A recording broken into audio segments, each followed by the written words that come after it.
Here's Shed. Off the window, no. Roberts tried to get it. Shed for the win. Got it. Jamal Shed plays the hero again. Back to pass. Donovan Smith.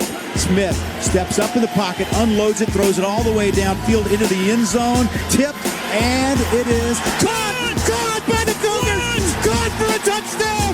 Unbelievable. Caught by Stephon Johnson. Stick it in your pipe and smoke it. Welcome to Scott Horn Podcast. Back here, early part of the year, the rare time of year where both of us can say we live somewhere that's actually unpleasantly cold right now. But in these cold, short days, we have hope on the horizon, Bobby. Hope in the form of Houston Cougar men's basketball, who just finished a fantastic week in Big 12 play. Hope in the form of sports that are about to either restart their season or begin their season to begin with, and something to humble us in the form of Cougar women's basketball. You have it all this week, Bobby. You really do. Just the two of us this week. Although if you haven't done so already, I encourage you to check out the episode we did about 5 days ago with co-host emeritus Dustin joining us. It was the three of us back together again. Really fantastic, but always like talking with you, bud. How you doing? I'm good, man. I'm good. This whole Christmas and New Year's being on like a Wednesday is for the birds. It really just threw off schedules. Like I looked today, and it feels like yesterday was everyone's like real first day back. Mm-hmm. Yesterday was the 6th. Like we're already a week through the month, and it already feels like not to be the guy who's like time flies, but like it took 6 days from the start of the new year for everyone to really like get back on board. And that always feels really late. You know, like if Christmas is on a Monday, then all right, you go Monday, Tuesday, you just kind of have that 3-day weekend and everyone's ready to go on like the 2nd or the 3rd. With it being on Wednesday, man, it has felt crazy. Yeah, man. As somebody who I took off Eve and day and New Year's Eve and day. So it's not like I didn't take any time off, but as someone who didn't leave home for the Christmas holiday this year, yesterday very much did feel like the first real work day in a good long while, even as someone who's ostensibly working, and certainly if anyone responsible for working is listening, definitely was here in these last 2 weeks. Bobby, you know I was also working hard on in these last 2 weeks. What's that, Sam? The premium content for our patrons at patreon.com/shpodcast. Patreon.com/shpodcast just did a double feature bonus pod talking about the BYU and TCU games all in one. Got a good review from my co-host before we were recording it. I know I really messed up not getting the recorded endorsement when I did, but if it's good enough for Bobby, I feel like it's good enough for the rest of y'all. Patreon.com/shpodcast. If nothing else, you're going to get bonus basketball episodes, and though I won't put a specific timetable on it, in the not too distant future, one or more football offseason premium pods from Bobby and myself. Maybe one about a certain big time quarterback that just arrived at the Houston Cougar football program. So got some transfer stuff to talk about in the future of this episode, talking future facing as always, but I think we probably got to lead here with Cougar men's basketball. We're going to lead with hoops at the top. We're going to talk about the women's team. We've been, I think, delinquent, and I will take the full blame on that in talking about Cougar women's basketball's last couple weeks, but we will start with the program that doesn't make us feel sad, the one that makes us feel very happy.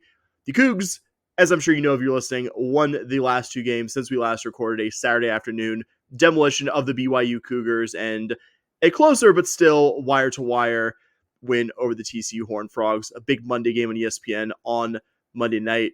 Bobby, you okay with me leading with the BYU game? We're going to kind of go in the... Of course. I don't know if that's reverse chronological or chronological. I mean, I was going to say... I think it's chronological because they were the ones that we played. Yeah. Furthest away. Start away. with the oldest. Yeah.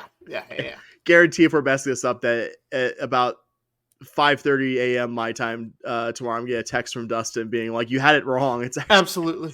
Anyway, Absolutely. Talking about that demolition of the BYU Cougars, not a controversial take here. I think the most complete effort of this season, bar none. You have faced better opponents at this point than BYU, and certainly in the totality of this season, you will face a number of better teams than BYU.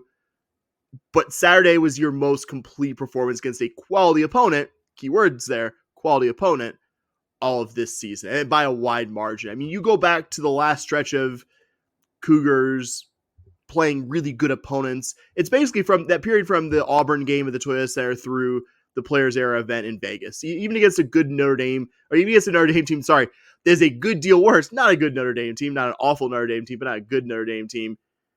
You won a whole lot less convincing in that one than you did on Saturday. You let an SDSU team that's probably slightly better than BYU, around BYU, hang around with you longer than they should have, and then spit the bit in OT to lose to them. This represents a significant better effort. There's none of your playing around with your food. You never trailed against BYU, never looked like anything but the far better team on Saturday afternoon. Bobby, I'll pass it to you here. What were your big takeaways or things worth talking about from Cougs with 2 U's beating the Cougs with a U? Yeah, so you said 2 U's instead of 2 O's right there, by the way. Ah! Continue. No, just the notes that I have here. Game felt over almost immediately. Like the UH fan in me will always believe that we're gonna somehow blow a game. Like I will always believe it, even when things say that we won't. But after you kind of watch it, once BYU tied it at 4 with 16 minutes left in the first half, it was over. Like, that game was over from there. The line on this game was 10.5. And Sam, as somebody who lives in Nevada, you know Vegas is really smart. They don't build those casinos on giving away money. To almost triple the line is absolutely insane in any sport you watch, right? Imagine this was like a 7-point football spread and you won by 21. Everyone would be like, what in the world happened in that game? It happened to us a couple of times in football this year. I'm just saying. And the live line at halftime, by the way, was 19.5 at. Yeah, you still would have won. You beat that by double places. Yeah, exactly. That's insane, man. That's absolutely insane. The defense was absolutely suffocating again. Demon is regarded as a lottery pick, like we kind of talked about in the preview. The guy's a lottery pick. After this game, a couple of things I saw kind of moved him to the late end of the lottery pick rather than like a top 5 guy. Wait, mock drafts moved him after this? Yeah, which is kind of crazy to think about, right? The U of H defense holding him to 3 points and 3 rebounds. Man, Sam, you could tell Samson really planned on shutting him down. He was 5th. He was tied for 5th on the team in attempts. That doesn't happen very often. And if you do hold him on attempts, like just to limit his attempts is a big deal because of how much they run that offense through him. He looked worried trying to drive into JoJo Tugler. I don't know if you got that as well in the game, but you saw him the first couple of times he kind of went in and he made a couple of nice drives where you were kind of like, oh, I can see why this guy is highly regarded. But then just Tugler kind of was always there against him. And it kind of affected him. You could just kind of see it. He would kind of hesitate a little bit, maybe pick up the dribble, something like that. So that was just something I noticed. And then offensively, Sharp having 18 points, including 4 of 8 from beyond the arc. Giving Sharp his shine aside, like I don't want to say anything, I don't want to overlook that Emmanuel Sharp performance, but the Terrence Arsenault experience took its next step in this game. 4 or 5 from 3, 6 rebounds. I texted you this, I think it was today. It may have been last night or during the game, but he looks like a guy who wants the ball now. He created some space for himself, really set himself up for a lot of buckets. And then the final guy I kind of want to shout out is Javier Francis. The big thing I want to shout out on him was that fast break. He really didn't look like he wanted that basketball in his hand. Like he got the steal and he kind of got up like, oh, who can I give this to? Rightfully so. Well, rightfully so. Yes. Like, hey, yeah. Oh, it's not a shot. It's not a shot. LJ Cryer is running down the court. Like, get them the ball, buddy. Like, great steal. Yep. Get them the ball. Sorry. Yep. But you just saw him kind of get up and look around like, oh, there's nobody in front of me, and I'm at the top of the 3-point line. I guess this is just on me. And then I can't remember who it was kind of caught up with him, but at that point it was like, Javier's going to the hole here. And then to draw the foul, power through it for the 3-point play was just absolutely spectacular.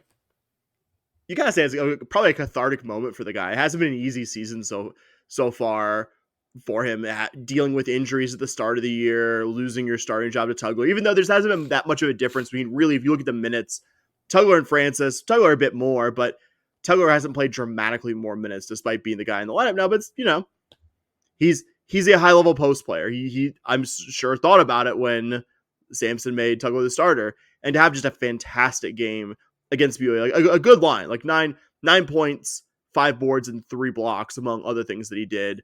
Like that's a good line from one of your bench big men, stripped of context. But I would say his impact was even more than that line I just read to you. His impact was really awesome because JoJo Tugler was the only guy in this game that really dealt with any kind of foul trouble. The second game in a row that he ended up fouling out after not that many minutes, though, was, I think, despite getting the 5 fouls, no criticism of Tugler's performance per se. But you needed those minutes from Javier, and he didn't just give you replacement level minutes. He, if anything, I think was probably your better 5 on the day. That's how good he was. And again, no knock on the starter here, but if you have, along the lines of what you said with Terrence Arsenault, who is co-signing every bit of it, he was absolutely fantastic against BYU. But if you're getting this Javier Francis, not every night, I'm not expecting that from him, but if you get it every 3 or 4 games, this team's already hell on wheels. This team might be something past that in terms of you being an opponent that has to try and solve that. One of the things that I think we expected coming in this game is that the 3-point shot would have a pretty big impact both ends of the court. BYU was going to take a lot of 3-point shots, and just based on what they like to do defensively, and that U of H has been quite good at doing that this year, U of H is also going to do a fair amount of that. BYU really, I think, unlike your next opponent, TCU, prioritizes defensively more, protecting the paint and kind of daring your opponent to take and make a lot of threes, which I don't know if is the best strategy against this particular version of U of H basketball. Couldn't have gone better for U of H on both fronts. Season high 16 makes from 3-point range, holding BYU to well under their season average from 3-point range as well. BYU, I think, when I looked at the box score, I mean, their 8 of 24 is kind of deceptive as a team because most of that is Trevin Nell going 4 of 6 and the rest of the team going 4 of 18. So an even worse than they're already below average shooting night when you really peel back the layers of the onion. And I think one of those things that convinced me watching live that U of H was going to win this and win it running away before they built up a huge lead was the offensive rebounding. Got to talk about what U of H did on the glass in this one. We talked about it in the pregame, that offensive rebounding.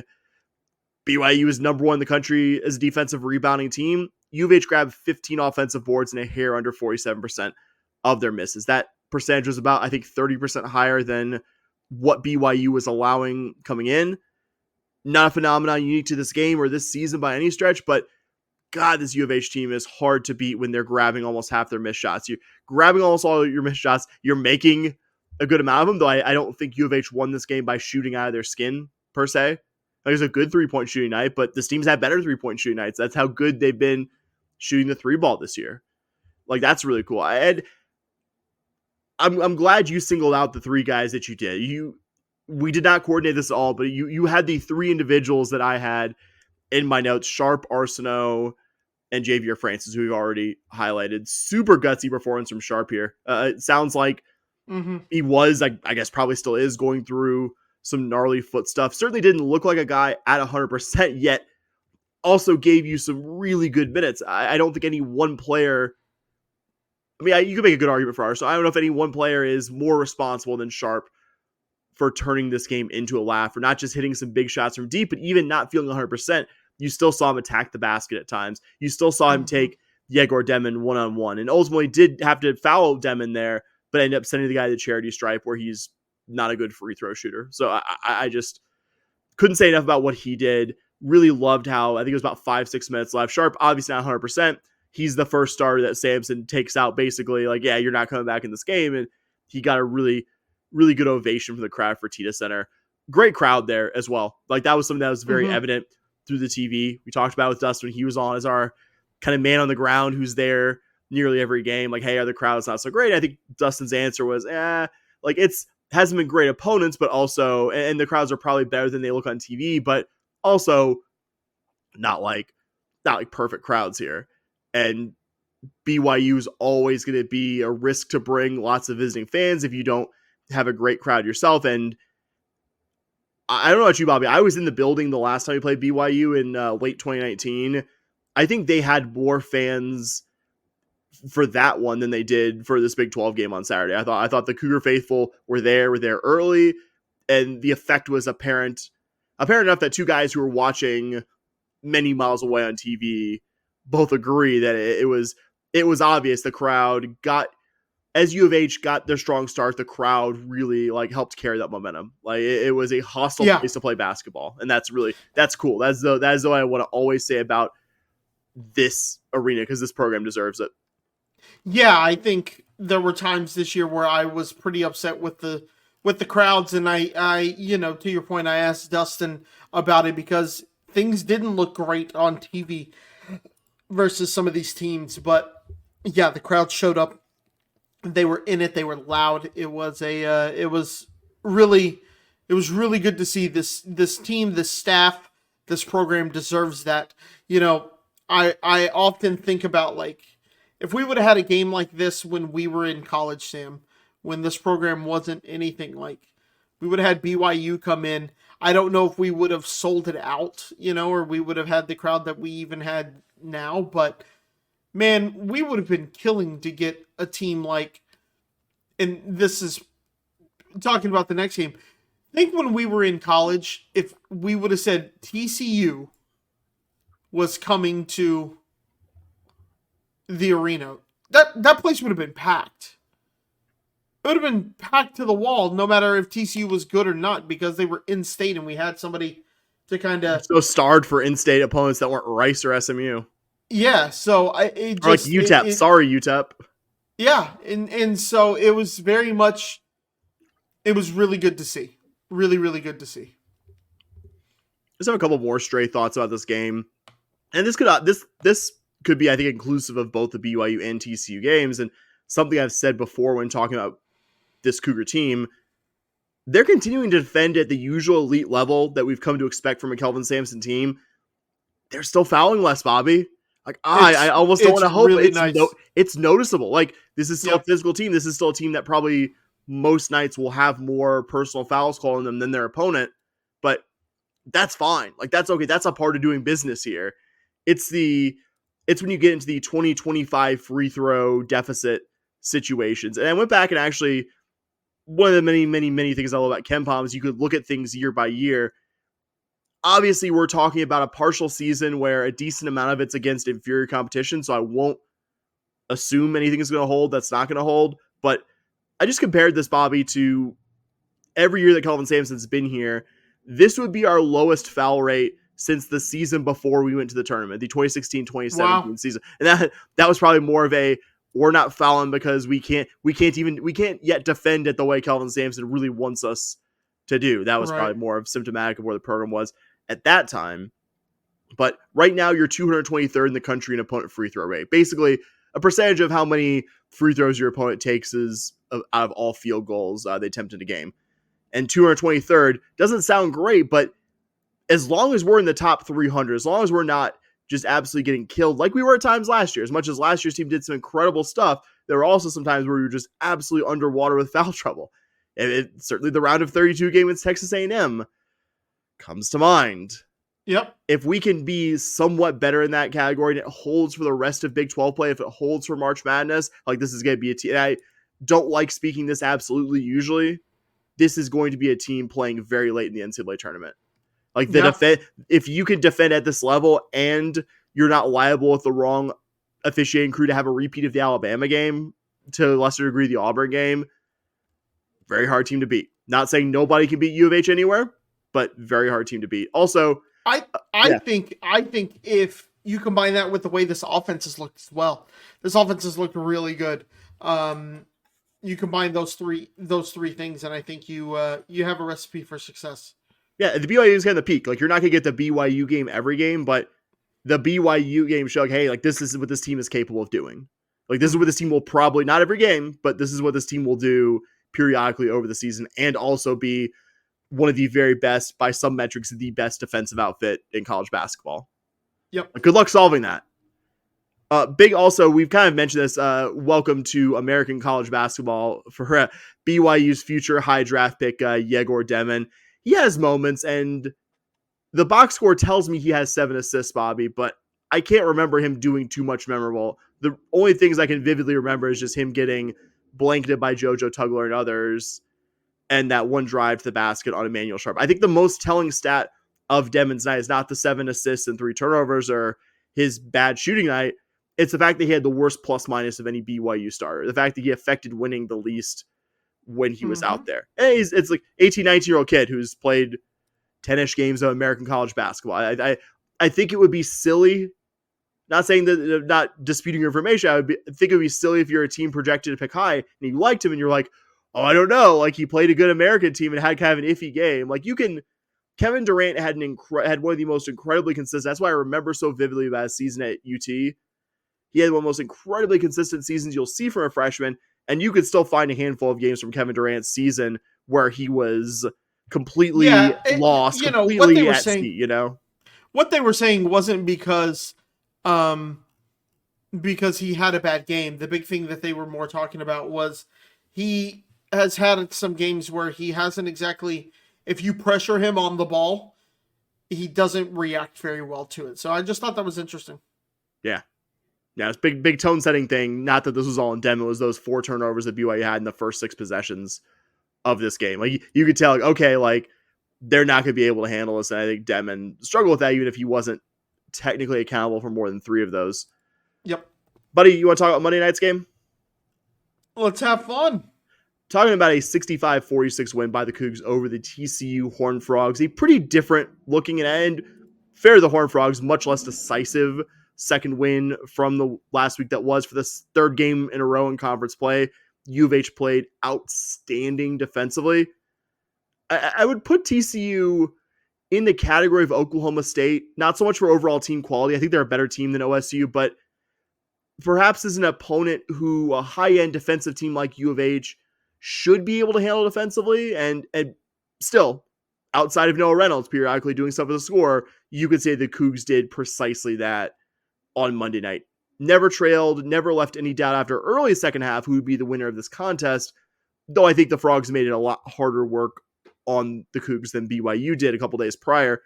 Bobby, how are you feeling after this one? It was ultimately a decisive one that we didn't spend any of the last 14, 15, 13, 14 maybe minutes of the game really doubting was going to be a Cougar win, but also wasn't an A+ across the board performance. An A+ defensive performance, but maybe not an A+ across the board performance.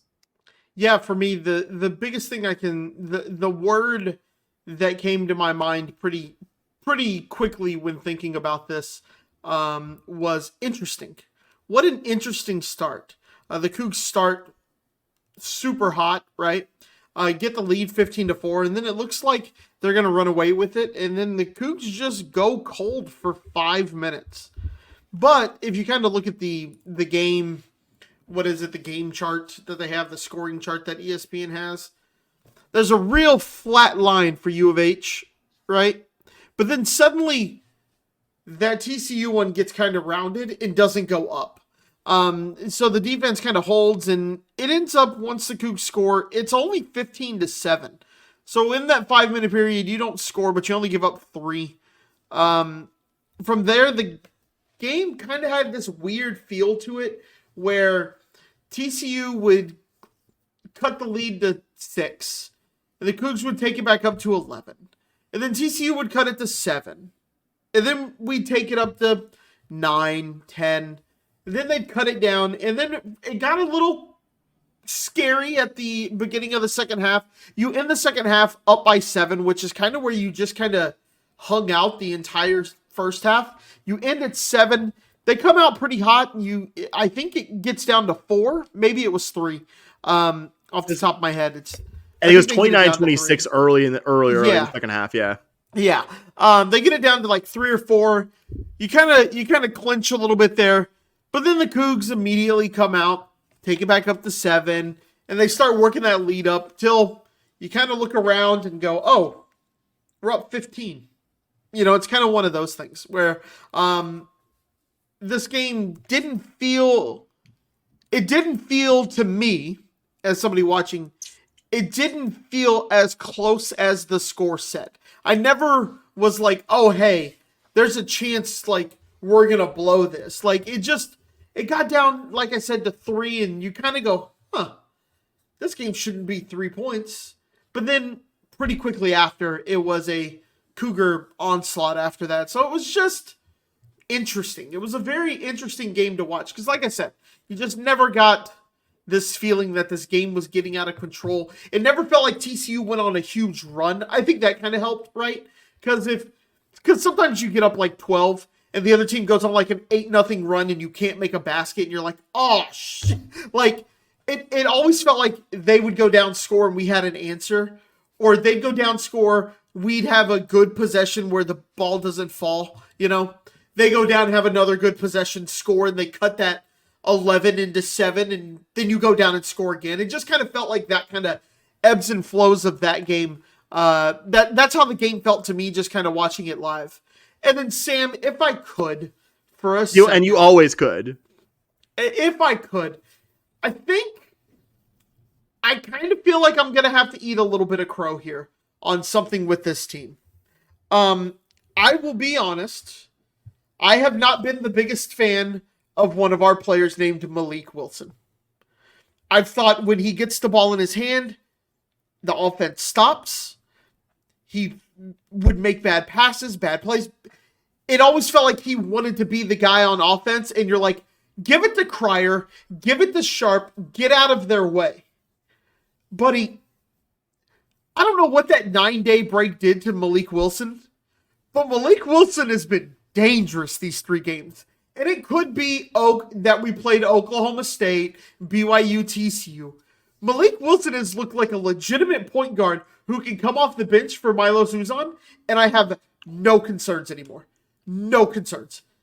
He looked like a guy who I don't know what happened. I don't know what happened. I am so glad I was wrong. But him and Terrence Arsenault, if they play the way that they have these last 2 games, this team borders on unstoppable.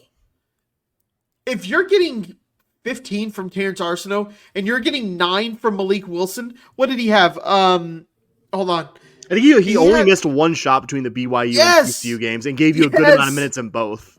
Yes, and you just watch him go and he just goes, you just look up and you go, that's a good play by Malik.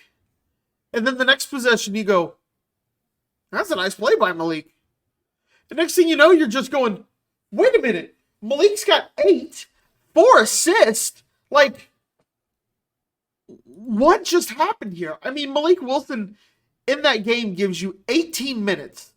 That's a solid amount of minutes that you get from him. If you give me 18 with 9, 5 rebounds, and 2 assists, yeah, I'm taking that from Malik Wilson all day, every day. You look at Terrence Arsenault, 23. He only gave you in this TCU game 2 points, but he played 23 minutes. The stat line doesn't do him justice, right? He got 2 steals. He goes 1 of 4 from the field. I'll take that from Terrence Arsenault. The game before, Terrence Arsenault was on fire. Malik Wilson, though, let me eat all the crow. I am here for it. Crow is delicious when I'm right? Or when I'm wrong. If it turns into Malik Wilson giving me 9, 5, and 2 in 18 minutes, all day, every day. I don't want to jinx it either, but I'm on board at least with saying that Wilson is starting to look, and I think it's been a gradual, we've noticed it most in these last 2 games because he shot the ball fantastically, but I think it's been a gradual thing. He has started to look a lot more comfortable with the ball in his hands and creating that way, kind of in relief of Uzan, if you will. You'll never want him to take the number of point guard reps that Uzan is taking, but that was a big missing piece on this Cougar team, having a non-Milos Uzan guard who could sometimes be your ball handler. Even sometimes because I think some of that Uzan was also on the floor with Wilson out there. Like that you could have 2 guys on the floor potentially that you don't feel terrible about having the ball in their hands. Can Malik Wilson do it against the highest end Big 12 opponents? I think that's obviously TBD, but he didn't do it against absolute body bag opponents here. Like he did it against quality competition. Like is it the level of competition of Iowa State and Kansas? No. Is it better than most teams we were facing in the American 2-3 seasons ago? Absolutely. Like that.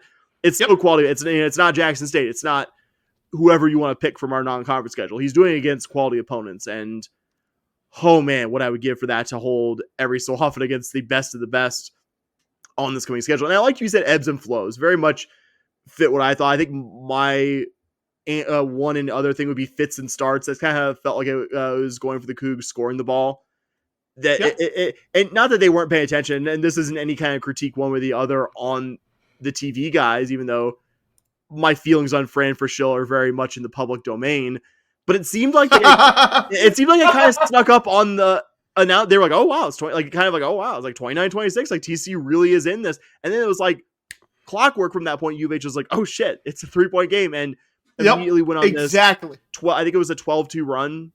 I want to say at that point, and it was kind of like the score was kind of in the margin was in the mid-teens from there, and not that you never really made it a laugher until the end. I think almost the 19-point margin. I mean, the final score is the final score. There's no unfair final score really, but I don't know if it reflected how TCU was more competitive than 19 points throughout, but it never was a game. After that point, after U of H put some distance between, even before that, like you said, it was never really like the real stressful, like TCU can score a lot of points quickly. That would be the thing that I think would really scare us is this opponent being able to do things offensively. And it never happened for TCU other than periodic Noah Reynolds drives to the basket or made shots. And big respect to him. Like that is going to be one of the better opponent performances we see all season. But if Noah Reynolds doesn't have a pretty good game, Bobby, like this might have been like a 25-30 point demolition, but for a pretty fantastic opponent performance. And again, for all the good stuff TCU did in this one, you knew once U of H went on that final run, that was curtains, that was church, whatever you want to call it. That TCU was not coming back from that. Once again, Emmanuel Sharp, your go-to guy offensively. Jaywan Roberts, I think, reprised a slightly less efficient performance of what he did in the conference opener against OSU, but some of that 6 of 13 from the field was, and you could tell at the end, like the other guys in the court really trying to get him to 1,000 career points before he got naturally subbed out. Which was actually really fun to see. It was. Didn't go so hot for him getting there, but we'll be excited for him to get 1,000 here in the next game, and I'm sure he'll get a real nice reception the next time U of H is at home. Right. Don't know if I have anything else to listen, Bobby. Anything else you want to add about this? No. Winner of the Horned Frog? No, like I said, the big thing I just wanted to, it's easy to criticize guys on this platform, but sometimes I think it's a big problem that we have in sports media in general. Not that I'm like need to get on on this crazy high horse here real quick, but I think we need to eat crow sometimes when we're wrong, and I feel like I've been wrong on Malik Wilson if this is what we continue to see. I cannot stress to everybody how impressed I've been with Malik Wilson these last 3 games. It's a bad side take culture. Appreciate you not being the bad side take culture, my friend. Let's go, baby. That's one thing you won't get from the Scott and Holman podcast is bad. No, you will get bad takes from us. You won't get not being held accountable for your bad takes. Darn too. All right, so this Saturday, for the first time in program history, the Cougs will travel to Kansas State, to Bramlage Coliseum, to take on the Wildcats in the Little Apple, Manhattan, Kansas. The nicest thing I could say about K-State, a program that absolutely could beat U of H on Saturday, wouldn't even be close to the craziest upset that this season or any other season has seen. But that's, and we'll also, I think we'll get to this more later, that's a really tough venue to win at when there's a good K-State crowd. I also don't think any Wildcat fan would listen to me say this and be mad at me describing the 24-25 K-State team as a big disappointment. Don't think anyone would be like, you're being unfair. This is a team right now that's losing by 15 at Oklahoma State. I've had my phone with the game tracker up next to me just to kind of see, I'm not watching it over you, but just kind of look down and see how K-State's doing. You can watch it over me, buddy. I won't get my feelings hurt. Well, look, if I'm going to double screen something, it's going to be a whole lot better, with all respect to the young men on these programs, than the 14th versus the 16th best Big 12 team. Hey, I'm now, putting on the the 14th best TGL. team that could absolutely beat us on Saturday. I want to be Yeah. clear. I want that not to be mistaken from anything I say about K-State. This is a team that upset a top 25 Big 12 opponent in their opener. It is absolutely has enough talent on their team to do it again. They just have very rarely shown that this season. Worth a quick rewind, some background on K-State before I pass it off to you, Bobby, if you will let me. Yep. Don't think there are many. Their current head coach, Jerome Tang, don't think there are many first-year head coaches this century who did a better job than he did in his first year, which was the 22-23 season. Was on the Scott Drew Baylor staff for a long time. I want to say it was the entirety of Drew's 17, 18 years or whatever it was at Baylor prior. Inherits almost nobody for what was a pretty bad K-State team the year prior to his arrival. End up making the NCAA comfortably at large and making a run to the Elite Eight. Last year's K-State team, by a very lofty standard, was pretty disappointing. Had some weird off-court stuff with one of their returning players, Naquan Tomlin, getting removed from the team by the university, which is not something you see very often, then transferring midseason to Memphis. They weren't a bad team. They actually played a big part in U of H clinching the Big 12 regular season title. They beat Iowa State in the regular season finale to clinch it before the Cougs finished just walloping Kansas in that finale. Ended up being an NIT team. Unless they dramatically improve over these last 2.5 months, Bobby, I don't think they'll even be a non-NCAA tournament postseason kind of team. That's how poorly the first 2 months of basketball have gone at times for these guys. So with all of that said, what have you learned about K-State that you would like to share with me and all of our listeners? You know, the biggest thing is just this K-State team's just not very good. It's kind of hard to find. You're trying to find some gems in here. And to your point, they've just been very disappointing this year. I think the Kansas State fans probably expected a little bit more coming into this game. I'll be honest, Sam, I really tried to do a lot of research on this, and I just kept coming back to U of H should win this game. The Kansas State offense. I don't think anyone would disagree. I don't think K-State fans would disagree with that, by the way. You look at this Kansas State offense, 110th in KenPom. Everything they do, their turnovers, they don't do a great job with turnovers. They're very mid in turnovers. They don't do well hitting free throws. They're shooting 66.7%. They're 1 for 3 and 2 for 3 on free throws. That's not great. They don't attempt a ton of threes. They don't make them. Like, it's just, they don't get a lot of free throws. Like, it's just so, yeah, they're fine. I don't think they're bad. I don't think they're good. I think they're fine. You know what I mean? I mean, they had that. I mentioned it a bit ago. They had that nice conference opener win over Cincy. Yeah. Even though I think Cincy was a little overrated. Yeah. But also, that's their only win over a team with a pulse. That's the thing. Yeah, you look at their wins. You have Cincinnati 28 KenPom. Their next highest. It's a good win. Their next highest team, or the next. Who do you think it is?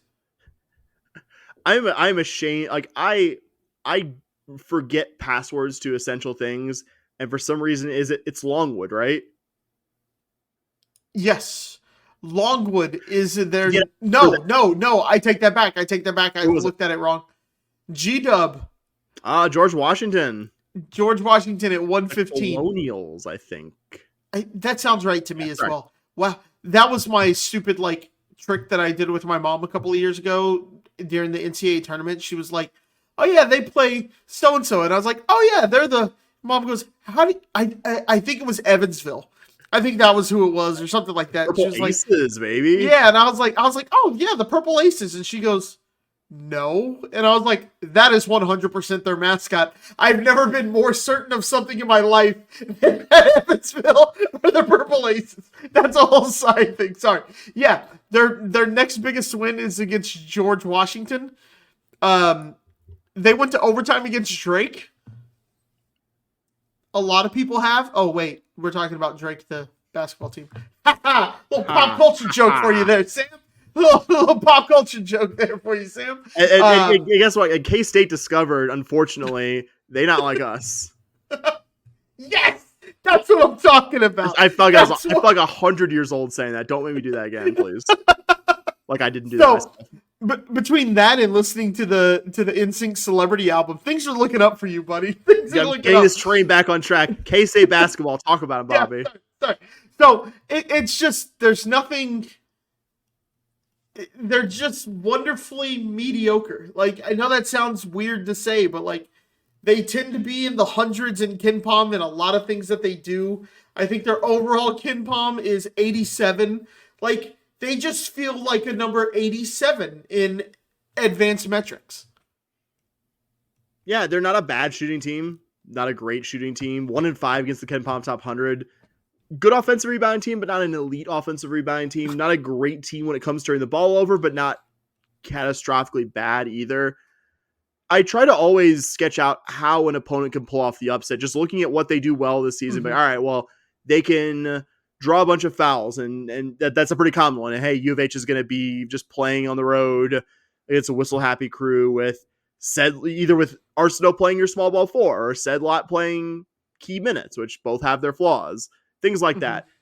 K-State's not a good free throw shooting team. They're not good at getting to the line. Along with U of H, they're actually one of the worst teams in the Big 12 at getting to the free throw line, equally bad at making them whenever they actually do get there.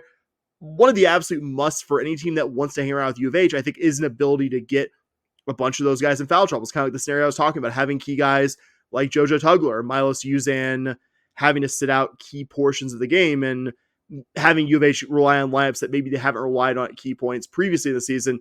K-State could do it. They did it against the Cincy team that's been on the season actually much better at defending without fouling than U of H has. It would just go against season trends, if that makes sense. It would go against what they mostly do. It's possible. Teams pull upsets all the time. Teams that are currently down 19 to Oklahoma State will come back the next game and play just out of their minds. They'll probably have a good crowd at Bramlage Coliseum. I don't know how good. If they truly get walloped in this game, even with, I'm sure it'll be the first weekend that students are back in town. I think school starts next week for most colleges. Like, I'm sure it'll be a better crowd than what you get over winter break, but will it be like a vintage Octagon of Doom crowd? Because K-State has had some buildings that are really hard to go into. That was one of those, I know it might seem random, Bobby, but like when I thought about like Big 12 basketball and U of H going to venues that have really crazy rowdy atmospheres, that was actually one of the first ones that came to mind, because the 10 or 15 years, like they really weren't great in my childhood. K-State, like that was like Oklahoma, OSU, those teams were generally the better of the kind of Great Plains, lower Midwest, obviously Kansas, Big 12 programs, but never really K-State until I think Bob Huggins did a random year there, and then Frank Martin took over, Michael Beasley, if you want to go in the Wayback Machine, and then some good teams like in the 2010s there. I've watched a lot of Big Monday, just randomly having it on the TV, Big Monday games at the Octagon of Doom, where it's just all purple. You could feel the noise coming through the TV. I don't know if we get that atmosphere on Saturday, Bobby, especially if the result that's currently, on the cards for K-State holds, like we'll get a better crowd than they'll probably get for, one of the not so great teams in the schedule, because U of H has a number next to their name. But will it be a difference making crowd? Maybe so, but God, the season results probably aren't going to drive a whole lot of people into the building. It's a talented team. That's the one thing. It is a team that is, and I think I'm paying it a backhanded compliment by saying this, is a team way too fucking talented to be this bad at basketball. Coleman Hawkins, this guy came as a multi-million-dollar like NIL package transfer. He was great against Cincy. Probably the biggest reason they won that has been mostly crap against. I'm usually not that blunt, but for a guy who is playing his 5th season of basketball and has been as good as he's been at times over his career, and certainly made a difference in K-State's one Big 12 win at this point, and maybe that happens again. Maybe he steps up his game for this big opponent on Saturday, but he's been mostly crap for them.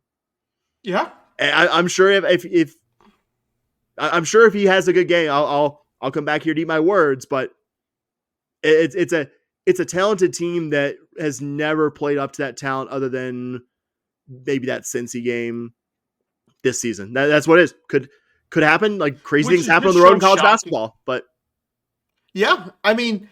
We've always said for a reason that like if you can get a road win in conference play. I know we usually talk about that more so with football, but like, man, crazy things happen in basketball, crazy things happen in college sports. You're counting on 18 to 23-year-olds having a good day. And I remember when I was 18 to 23, I didn't always have the best day. And I wasn't even a college athlete. So, like, man, anything can happen, and a win in conference on the road is always something to celebrate. Yeah, any road win where you return home as healthy as you left is a good one. I'd almost apply what we said about the Oklahoma State game, or what I said with the Oklahoma State game prior to it. I would like some style points. Doesn't need to. I don't need like a 20-point win. I would just like to come back here and talk about a game where U of H was the better team from jump, and that mostly was reflected in the score. I don't think that's an unfair ask. Yep. All right, so as I said at the top, we're going to talk about both basketball programs back-to-back because we are well overdue for an update on Cougar women's basketball, even if the news isn't any more positive than the last time we talked about this program. The Cougs have played 3 Big 12 games, their first 3 of the season, since the last time we talked about them on the show. We'll talk about these games as a group, if you don't mind, Bobby. Because I have some game-specific thoughts, but really the majority of my thoughts, I would bet this is the same for you, are bigger picture, like what these 3 games tell us about the season. So from most to least recent, we're going to do a little different than we did for men's basketball. Last Saturday, the Cougs hosted Arizona State. Probably one of your better on-paper opportunities for a Big 12 win. And it was close for a decent amount of the game. It was a 1-point game, I think, at halftime, but ultimately ASU won 69-60, and U of H trailed the entire second half, mostly losing this one on the strength of a pretty awful third quarter. New Year's Day, before that, the Cougs hosted then number 12 K-State. I'm sure they're a bit higher now. Probably K-State, the favorites to win the Big 12 women's regular season title at this point. And that game didn't actually go as badly as you might expect as a head-to-head between probably the best and worst teams in the conference could go. The game was tied at 51 after 3 quarters. Yep. Pretty good there. Less good that K-State closed on a 23-4 run to ultimately win the game by 19. And going back a little further, the Sunday before Christmas, U of H traveled to Texas Tech, led after the first quarter, and led a decent amount into the second quarter before Tech closed the first half on a 21-6 run. U of H was never really able to get back in that one. 3 Big 12 contests, 3 almost double-digit losses did keep it to 9 against ASU. Bobby, I'm dying here. Do you have anything positive for me? Anything you want to add? It doesn't have to be positive, but what would you like to add about any of that? I just want to say, it is insane to lose the fourth quarter 23-9. I know that we were expecting 23-4. Take those 5 points. 23-4. I'm sorry. I'm thinking 19-point difference. Like I expected K-State to blow us out like that, right? I didn't expect to be tied with them. It's like, it's the hope that kills you. Because I think I was working and I sent to you and Dustin, here goes women's basketball or something like that. And then I remember texting you guys at the end of the third quarter when I got the score notification that it was tied. And I was like, fellas, what the hell's going on? And you guys didn't respond. And then the game ended, and I saw that it ended up being 74-55. And I was like, surely that's not right. That can't be. No, that was right. We got outscored 23-4. I was like, how do you look? And like, I was doing the quick math in my head. I was like, after 3, we had 51. That's only 4 points. We really only scored 4 points that quarter. Yeah, we did. But the Arizona State game, Layla Blair's out with an injury. I think they said to her thigh, or was it concussion? I can't remember. I think you're thinking contusion. She did have a concussion at the earlier part of the season. Though. Yeah. And so losing by 9 to Arizona State without your best player, not great, right? I'm not saying that like, oh man, I'm excited about this, but like, So, I mean, the season's going exactly how we thought it would. Did you think it was going to be better than this? No, I didn't think we'd lose to Pacific. But by and large, no, it's not going that different. No. Yeah, I mean, there's a couple of games that I'm like, yeah, we would have been nice to win that game. I didn't think we'd lose this game, but like overall, not like they're, I can also kind of attest that to my belief in this team where it was super low. So what expectations did they have? How could they have gone lower than my expectations? Sadly, I think they kind of have, like I said, with that Pacific loss and that UT Arlington loss the way it was. Like, yeah, but also at the end of the day, it's kind of like, I mean, this team wasn't good last year, lost some talent. Their best players have been out with injury. It's like, what do you do?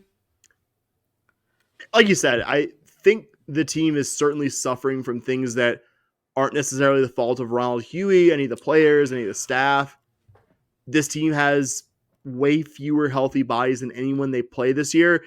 Not to mention, in addition to all the preseason injuries, you're missing Layla Blair for one of your more winnable conference games, which feels like really rotten luck.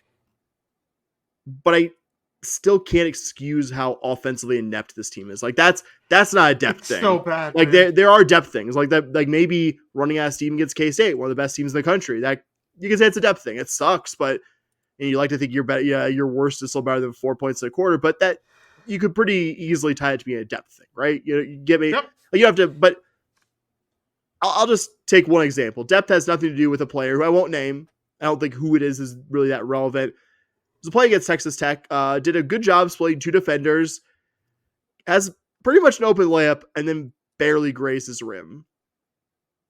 The depth doesn't have anything to do with the lack of an offensive idea, which is pretty much what we see every time the two of us watch this team with our own eyes. Depth doesn't explain why this team takes more than the average number of 3-pointers, despite nobody on this roster possessing much obvious ability to shoot from distance.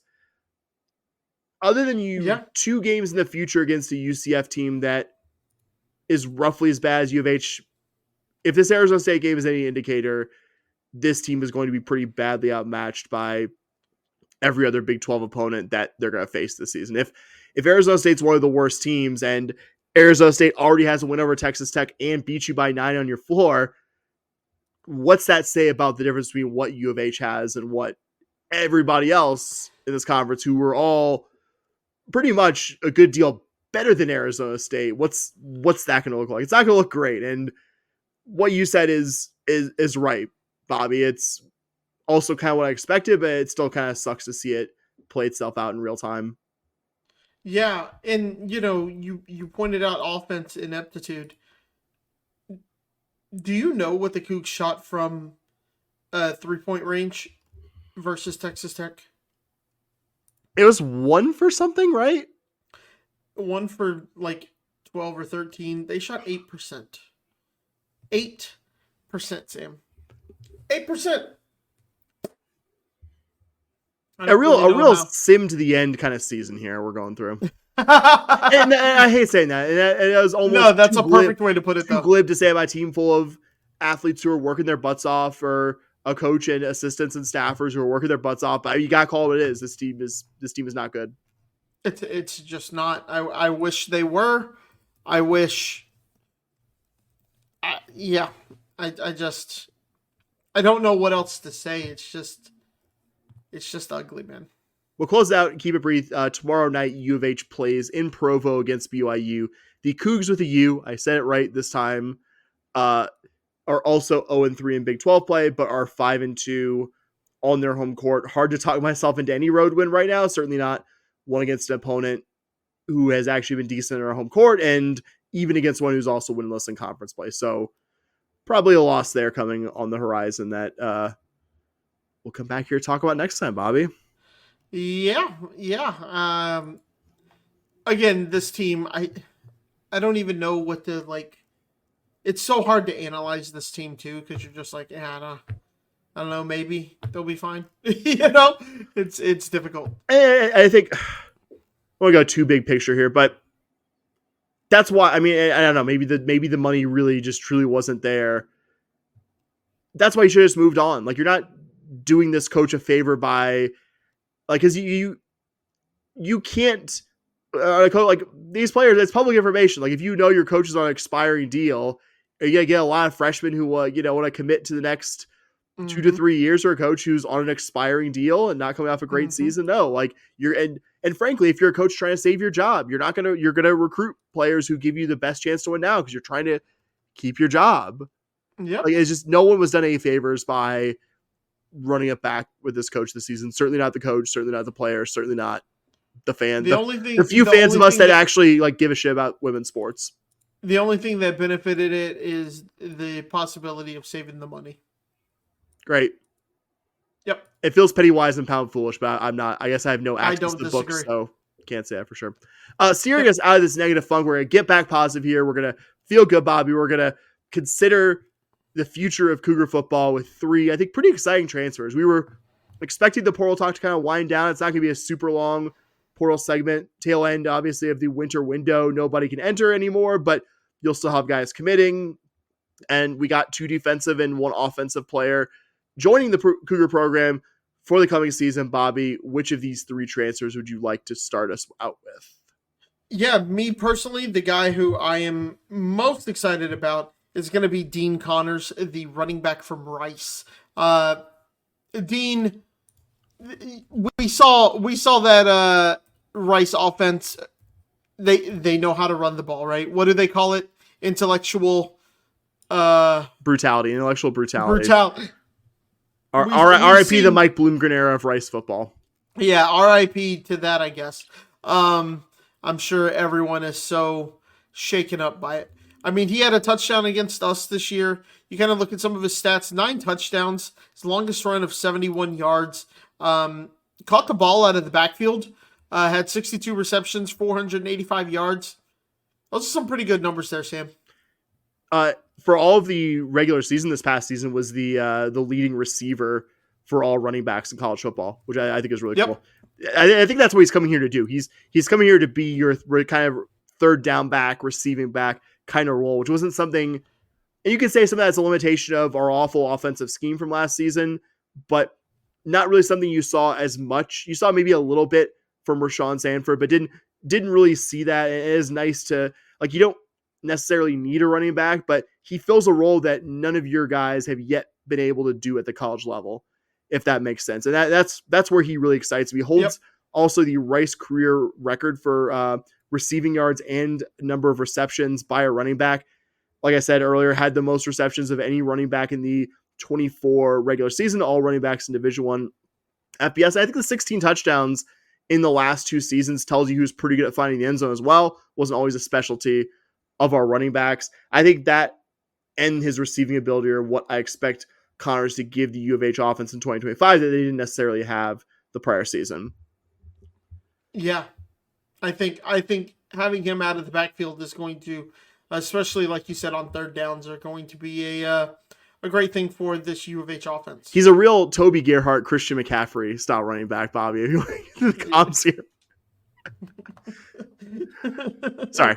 We'll move on from that one. I think the guy I'm most excited about, not that I'm not excited about Dean Connors here, Joshua Donald, interior defensive lineman from App State, goes into a position that the Cougars really, really needed the bodies at, but a guy who I'm genuinely excited about. I'm not just excited about him because he's a body. I'm excited because Joshua Donald was actually a good havoc-creating interior defensive lineman this year for App State. Played that most recent season for the Mountaineers, like I just said, but before that played 2 prior seasons at Southern in the SWAC. And that kind of caught my eye too, Bobby, because this guy's already done a pretty sizable jump, because SWAC to Sun Belt is a pretty sizable jump. If you are someone who, now that you're a U of H fan, you're a fan of a Power 4 school, you've kind of flushed all of your knowledge of the lower levels of Division I football, there's still a pretty sizable difference between the opponents App State's facing on a week-in, week-out basis and what Southern was doing. Not that the SWAC is garbage football, but he's already had to make one pretty sizable jump in his career, and still, even from a position that doesn't do a lot counting stats-wise, was third on his team in TFLs, was second on his team in sacks. That's not something you typically see an interior defensive lineman doing. And so adding him to Carlos Allen, adding him to LaFowl from Wazoo, who we talked about last week, I think that gives you a pretty good group of guys in interior defensive line. Could we always use 1 or 2 more bodies? Sure. Not going to turn down any transfer defensive linemen in the interior, like 6'2", 300-pound guys with a couple years of eligibility to burn who have been pretty decent other places, but I think Donald's a really nice add there. Yeah, I mean, you look at his probably You can make the argument his best game was probably this James Madison one. Quality opponent, yeah. Quality opponent. You had Old Dominion, 4 tackles, forced to fumble, 2 sacks in that game. And then, against Clemson, this is the ACC champion, he still had a tackle versus Clemson. I'll take that. You're right. I like him a lot. And last but certainly not least, another transfer up that I'm excited about, Samford safety CJ Douglas. I was one of 2 defensive players at Samford to earn first or second team all conference honors this past season. Was on a defense that was by far, I did enough cursory research, was by far the better of the 2 main units at Samford. 63 total tackles, 5 pass breakups, 2 forced fumbles, 2 fumble recoveries, and an interception. What I want to see from a guy who's coming at the safety position is a lot of activity. And Douglas had everything you'd want to see there. And then some, kind of like we talked about Donald. Yes, there's going to be a big jump here, FCS to Big 12, different levels of competition, but also not an impossible or totally unprecedented jump, if that makes sense. And also, I want to note there, Willie Fritz's Tulane staff was very, very good at finding guys from the state of Alabama. That's where Douglas is originally from. I think that gives this signing some intrigue to me there. Yeah, I mean, Coach Fritz showed this year that he can do a good job of identifying some guys who can make an immediate difference on this team. We talk about opponents with Samford. Yes, absolutely, it's going to be a big jump in competition. But you look, he played against Florida this year, had 6 tackles. That's pretty good from your safety, especially against a team that was decent like Florida was. So overall, I like the CJ Douglas signing quite a bit as well. We'll also mention really quick, it's kind of a transfer thing. Don't worry about it if you don't have any notes on this, but we did find out this week that Cougar defensive back Hershey McLaurin, someone I think we had assumed has eligibility exhausted, that his college career would be over, that he is someone who's affected positively by the ruling with Diego Pavia that junior college guys have, I think, at least one more season of eligibility. And I'm not going to assume McLaurin is back with U of H until he confirms that. That's just the nature of transferring and player movement these days. But man, I would love another season of McLaurin playing for the Cougs in this defensive backfield. Oh, it would be so nice, wouldn't it? Also, we haven't talked much about departures, probably won't. We're a U of H focused podcast. We'll just mention that Parker Jenkins committed to ECU, I believe, this past weekend. Wish him the best there. And there are worse places to play college ball than Greens Vegas. And yes, Bobby, they actually do call it that. All right. Well, good for Parker. All right, real quick. You want to take it through? I'll take us through this, Bob. We have 3 sports that will be coming off either starting their season or coming off pretty decent layoffs, if you will allow me. So yeah, I'll hit all 3. You give me your thoughts on any or all of the 3 when I'm done. Is that good? Yep, hit me. So we mentioned first the Cougar indoor track, first meet of the season, the kind of annual curtain opener at this point, the Leonard Hilton Memorial Invitational. That will be Friday on campus at the Yeoman Fieldhouse. I know enough over the years to know that you can only tell so much from the first meet of a season.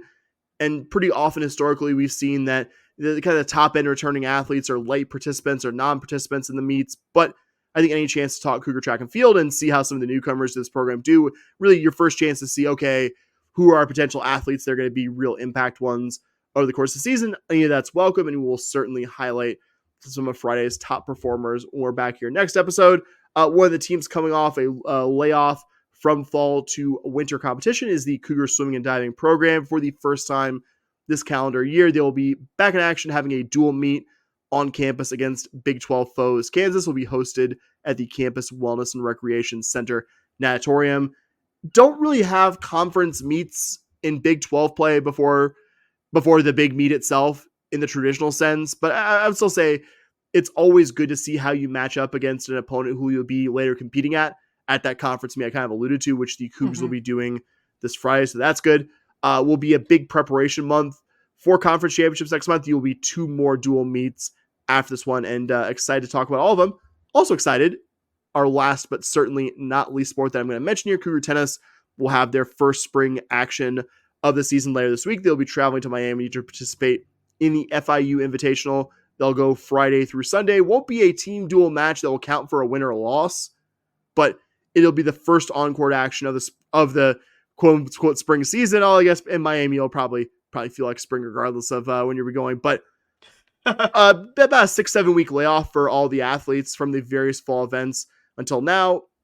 And FIU's quality competition, I couldn't find a full listing of teams from FIU's website. I went to the ITA official event page, couldn't find anything there, but I would assume in addition to FIU, who themselves are a good regularly in the postseason kind of program, that U of H will see plenty of quality opponents, and I think get some good prep for the actual season opener, which will be in 2 weekends against UNT. May have a special guest on next week to talk about that and the season to come as well. Bobby, I feel like I've been filibustering here. Any thoughts about any or all of what I just talked about?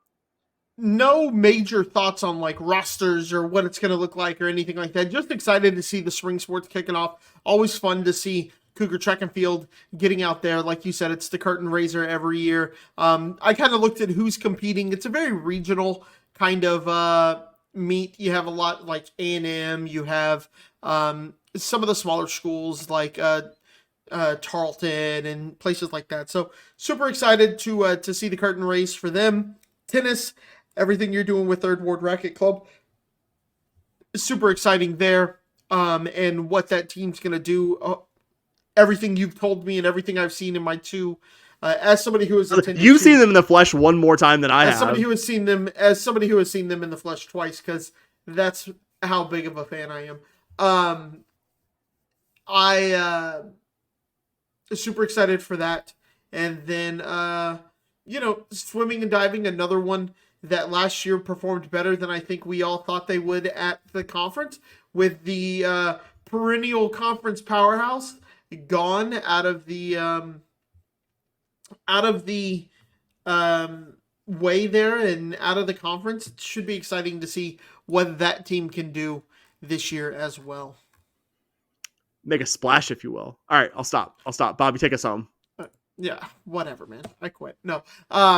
Guys, that is it for this week. If you have any feedback for us, we'd actually love to hear it. We always want to make sure we are doing good work and that you enjoy these podcasts, or else, what's the point of us doing them? If you want to give us that feedback, you can find us on Blue Sky at podcast.bsky.social. We also still occasionally check the Twitter, so you can find us at SH Podcast on Twitter. If your New Year's resolution was to get rid of social media, more power to you. I'm proud of you. Happy for you. You can just send us an email at shpodcast@gmail.com. We will check that there. And also you can find us on Patreon, patreon.com/shpodcast. We would love to hear from you on there as well. $5 a month gets you all the premium content. Sam's doing an amazing job with our premium basketball post-game afterthoughts, trying to do them within 24 hours. I think occasionally it'll bust out to 48 hours, but you're getting some high-level thoughts from Sam on that Patreon. $5 a month. If you want to give more, we definitely won't say no to that. Just as a fun little aside, we don't, somebody on Twitter tried to troll us, and I got into it, and they were like, you need to quit your job or you need to quit the podcast and find a real job. And I was like, hey, I don't do this for my real job. This is just something Sam and I do for fun. We, most of the money, a good amount of the money that we get on Patreon goes into making this show better. The microphone, I was having microphone issues, and it was going out in the middle of me talking. I used Patreon money. What did I do? Went and got a new microphone. That's why I sound so wonderful right now. Our hosting, it doesn't, we pay to host this on various websites. So we do appreciate your support. You get some awesome premium content. We appreciate you guys so much for listening. And as always, Sam, go Cougs.